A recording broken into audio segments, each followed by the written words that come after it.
Assalamualaikum warahmatullahi wabarakatuh. Selamat sore dan salam sejahtera untuk kita semua. Shalom, Om Swastiastu, Namo Buddhaya, salam kebajikan. Excellencies, ambassadors and defense attaches of friendly countries. Saya juga tentu ingin menyapa para tamu undangan terhormat. Di sini ada Sesmenko Perekonomian, Bapak Susi Wiono.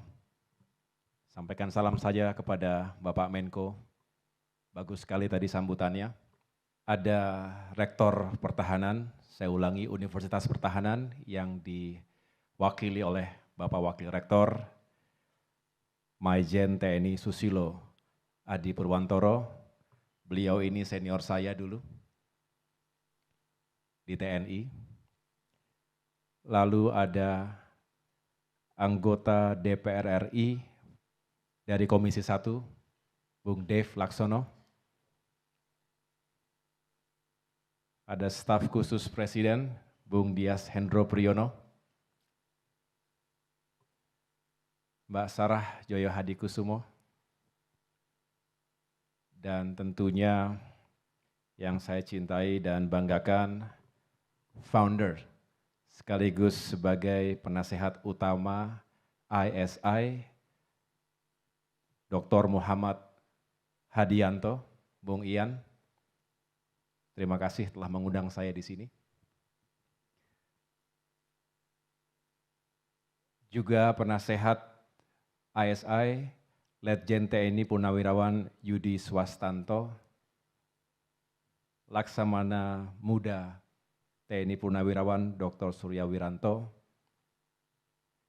Ketua Yayasan Rupa Madani Nusantara Bapak Ismail, Direktur Eksekutif ISI Ibu Kuri Maharani, PhD, serta teman-teman lain yang tergabung dalam Indo-Pacific Strategic Intelligence. Betul ya? ISI. Bapak, Ibu, Sivitas Akademika, dan tamu undangan yang berbahagia. Once again, thank you for having me here, Mas Ian. And congratulations atas diluncurkannya sebuah think tank Indo-Pacific Strategic Intelligence. In the very near future, I hope and I'm confident that ISI would become a prominent and leading institution, not only in Indonesia, but also in the Indo-Pacific region. Tepuk tangan sekali lagi untuk ISI.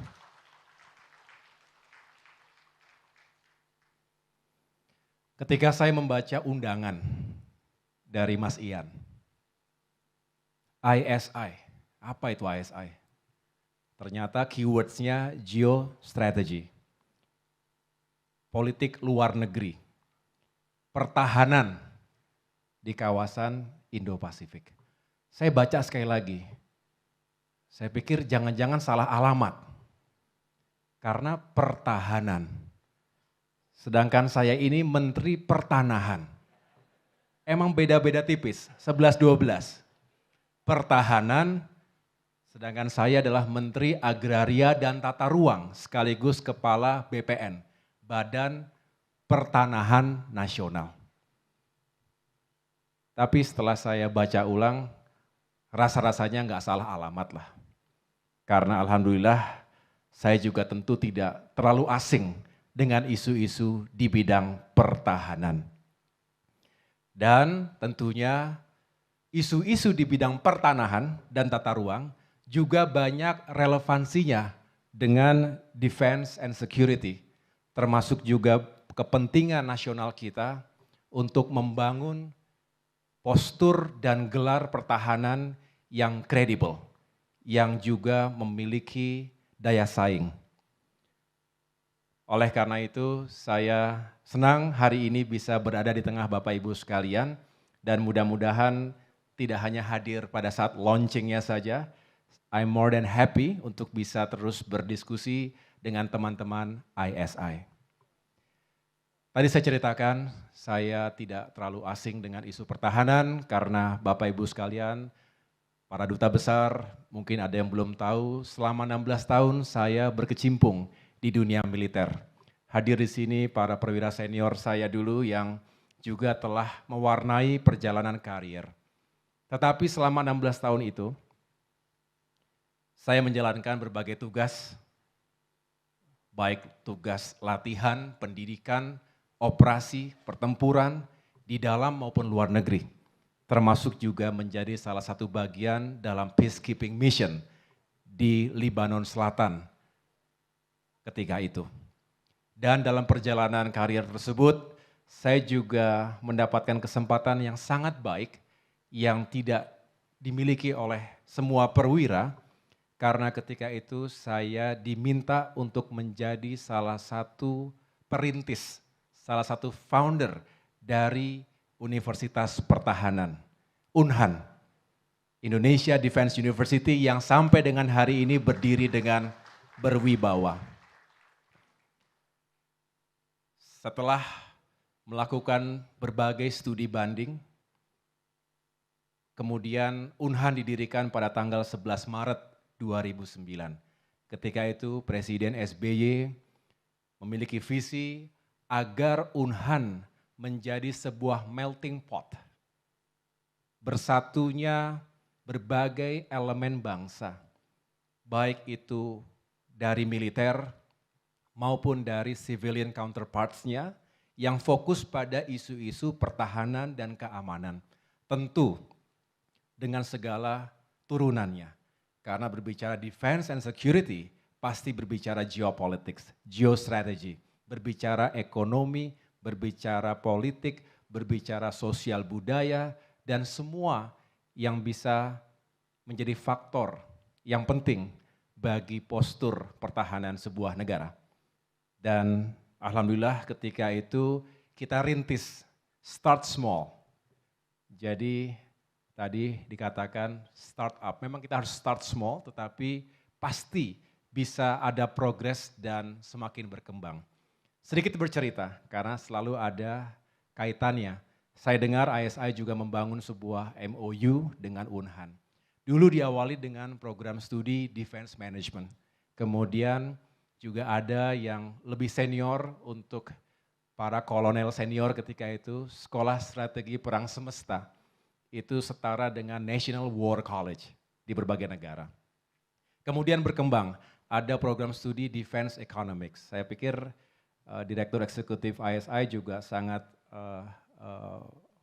familiar dengan isu ini, sangat menguasai karena juga menuntut studinya di Cranfield University, salah satu partner ketika itu. Termasuk juga ada program disaster management, karena Indonesia negara besar, negara yang juga rentan terhadap berbagai bencana alam. Jadi dalam perkembangannya, Defense University ini semakin kokoh menjadi sebuah lembaga pendidikan tinggi yang visinya adalah menjadi kampus berkelas dunia. Dan itu semua membutuhkan dukungan, membutuhkan kolega, mitra, termasuk berbagai think tanks, independent think tanks yang juga punya fokus dan perhatian yang sama.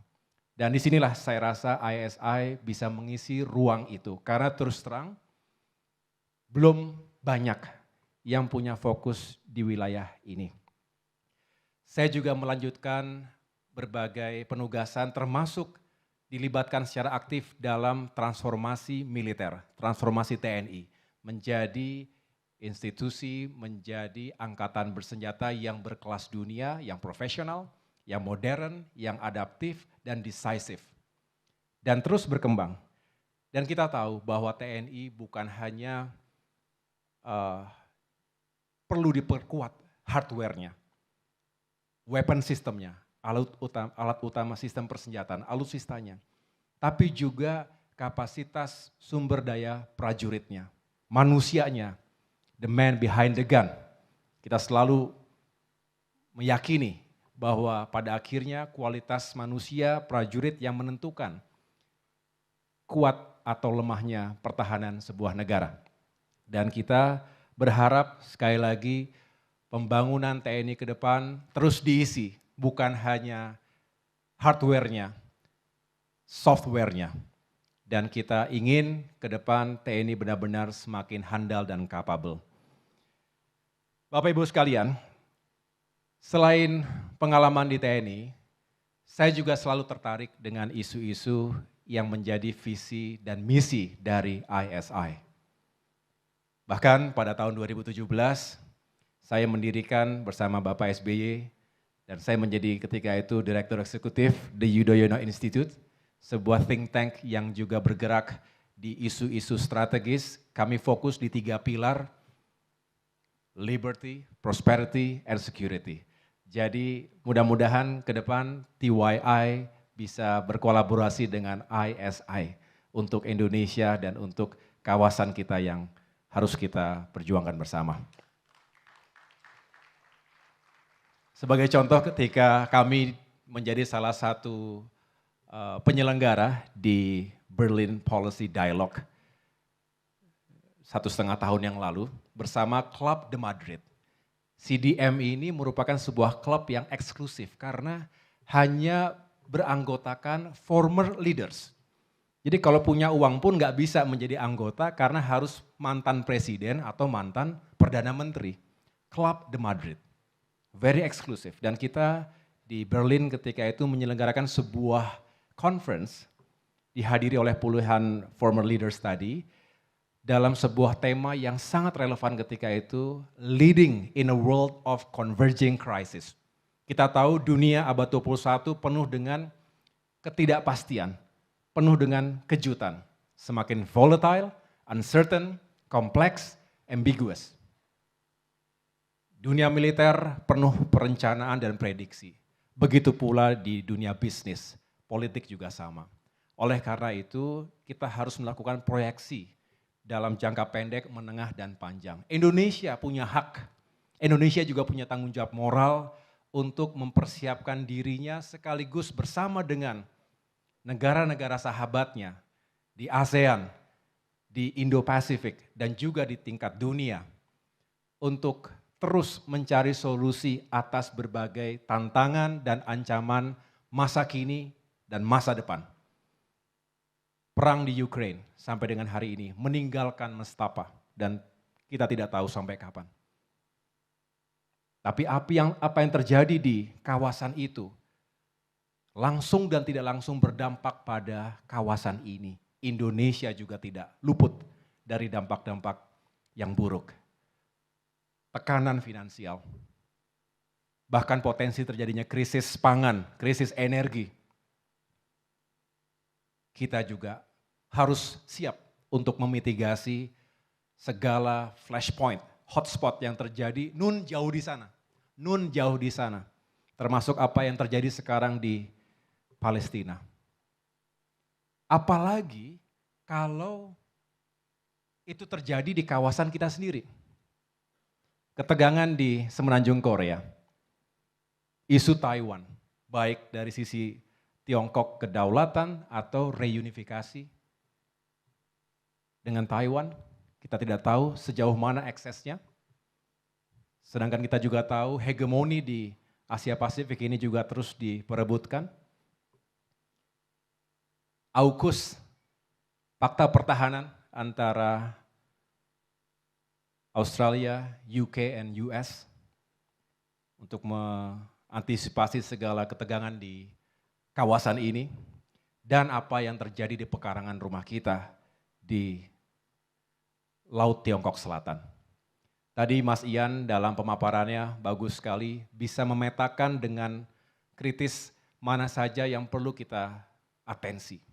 Termasuk tentu tidak hanya yang sifatnya conventional threats, tapi juga yang sifatnya cross-border, transnational crimes. Itu juga harus kita antisipasi. Belum lagi berbicara cyber crimes, cyber attacks. Jadi saya merasa kita semua tentu sebagai bangsa Indonesia, bangsa yang besar ini, tadi Bapak Menko Ekonomi sudah memaparkan our significance secara ekonomi itu luar biasa. Indonesia punya tantangan, tapi juga punya peluang yang menjanjikan. Saat ini adalah masa-masa yang penting, sebuah masa transisi kepemimpinan nasional. Kita sudah melewati pemilu terbesar yang pernah ada. Kita tunggu dan hormati hasil dan pengumumannya pada tanggal 20 Maret nanti. Tapi insya Allah 7 bulan ke depan ini akan menjadi masa yang penting dan kritis sekaligus untuk membuktikan apakah keberlanjutan, kesinambungan antara kepemimpinan nasional di bawah kepemimpinan Presiden Joko Widodo dan ke depan. Ketika insya Allah Bapak Prabowo Subianto ditetapkan secara resmi sebagai Presiden Republik Indonesia 5 tahun ke depan, ini harus dikawal bersama-sama. Karena ketika landing dan take off lagi, itu adalah saat-saat yang kritis. Dan harus kita kawal bersama. Sudah saatnya kita segera melakukan rekonsiliasi sebagai bangsa. Kita juga harus terus mengingatkan, mengelola demokrasi terbesar ketiga di dunia tidak mudah. Dengan jumlah penduduk yang besar, yang begitu majemuk. Saya juga kebetulan sebagai ketua umum partai, jadi ketika masa kampanye itu setiap jalan, satu daerah ke daerah yang lain, satu provinsi, kabupaten, kota yang satu ke tempat yang lain, semakin dijalani semakin banyak yang kita belum tahu. Luas sekali Indonesia ini, 3 zona waktu dan luar biasa dinamikanya. Oleh karena itu tentu mengelola ini semua dibutuhkan strong leadership. Dibutuhkan unity. Tapi bukan hanya sekedar jargon, harus benar-benar diimplementasikan dalam kerja-kerja pemerintahan, dalam kerja-kerja nyata di lapangan. Eksekutif, legislatif menjadi checks and balances yang harus juga menghadirkan demokrasi yang bukan hanya sehat, tapi juga membawa kesejahteraan untuk rakyat. Apalah arti demokrasi kalau rakyat tidak sejahtera? Apalah arti pertahanan negara kalau rakyat tidak sejahtera? Pada ujungnya, Republik ini berdiri untuk memakmurkan setiap warga negaranya. Dan kita punya tekad setiap jengkal tanah kita pertahankan, kita jaga dari segala bentuk ancaman dalam maupun luar negeri. Ini hanya sebagai pintu masuk, saya mau ngomong pertanahan sebetulnya. Jadi bicara pertanahan, tata ruang, ini juga sangat relevan dengan konsepsi besar membangun postur pertahanan yang capable tadi. Jadi Bapak Ibu sekalian, saya tidak ingin seperti seorang ahli pertanahan, saya baru 2 minggu berada di kursi itu. Dan langsung turun ke lapangan dan saya bersyukur mendapatkan kepercayaan ini dari Presiden Joko Widodo karena sebetulnya memang isu-isu di bidang agraria dan tata ruang termasuk pertanahan tadi kompleks. Satu, kita ingin memperjuangkan keadilan bagi rakyat. Saya datang ke Sulawesi Utara, ke Kalimantan Timur, banyak yang sudah menanti mendapatkan sertifikat hak milik tanahnya, mendapatkan kepastian hukum atas tanahnya puluhan tahun. Dan ketika diserahkan mereka lega, bahagia, dan sekaligus itu bisa menjadi modal usaha mereka. Tapi yang kedua tentu bukan hanya untuk keadilan, kita ingin jika pengelolaan tanah ini serta tata ruang tadi benar-benar cermat, maka kita bisa menghadirkan pertumbuhan ekonomi. Ketika para investor memotret potensi Indonesia, mereka ingin tahu kepastian hukumnya bagaimana, termasuk kepastian hukum atas tanah. Investasi akan mengalir kalau itu clean and clear. Tugas kami di situ. Jadi kita ingin menjadi bagian penting dari faktor utama pertumbuhan ekonomi, yaitu investasi. Tapi dalam konteks ISI ini, saya ingin menyoroti bahwa berbicara tata ruang dan tanah, kita juga punya peran untuk menjaga kedaulatan dan keamanan wilayah. Contohnya, saya berbicara dengan Panglima TNI, dengan Panglima Komando gabungan wilayah pertahanan, Kogab Wilhan misalnya, kita harus semakin merapikan di mana saja yang harus kita perkuat sebagai lokasi infrastruktur pertahanan, pos-pos militer, wilayah perbatasan, IKN, Ibu Kota Nusantara yang tengah dibangun secara agresif saat ini, perlu disiapkan pos-pos pertahanan yang juga bisa mengamankan kedudukan Ibu Kota Nusantara itu. Belum lagi berbicara pengendalian batas wilayah. Kita punya sekian ribu kilometer wilayah perbatasan yang harus diawaki. Kita ingin bekerja sama dengan negara sahabat agar sama-sama saling menghormati patok wilayah perbatasan. Jangan ada yang saling melanggar. Kemudian kita juga tahu dari aspek pertanahan tadi, tata ruang, kita ingin meyakinkan sumber daya alam strategis kita terlindungi. Apakah tambang, perkebunan, dan yang lain-lain, karena itu semua memiliki nilai ekonomi yang tinggi yang juga bisa digunakan untuk membangun pertahanan kita. Dan yang terakhir tentunya terkait dengan ketahanan pangan dan energi. Kita tahu penduduk Indonesia semakin banyak, kebutuhan akan pangan juga semakin tinggi. Kita tidak ingin terlalu bergantung pada negara-negara produsen yang biasa kita mengimport bahan-bahan pangan tersebut. Kita juga harus punya ketahanan, kemandirian di bidang pangan, juga energi. Karena kita ingin menjadi bangsa yang berdiri sendiri. Di samping itu, dari semua yang kita bicarakan tadi, ada sebuah tantangan yang tidak bisa kita hindari, yaitu krisis iklim. Ini menjadi PR bangsa-bangsa di dunia. Saya berharap ISI juga bisa terus mengkaji bentuk-bentuk ancaman militer maupun near militer, conventional or non-conventional threats yang bisa mengancam our survival interest, our vital interest hari ini dan di masa depan. Demikian yang dapat saya sampaikan. Sekali lagi saya mengucapkan terima kasih dan sekaligus selamat kepada ISI juga Rupantara Foundation. Selamat bekerja, selamat berinovasi, ditunggu pemikiran-pemikiran besarnya, ditunggu kajian-kajian strategisnya. Indonesia membutuhkan itu semua, pemerintah membutuhkan itu semua. Semoga sukses dan menjadi think tank yang berkelas dunia. Terima kasih. Wassalamualaikum warahmatullahi wabarakatuh.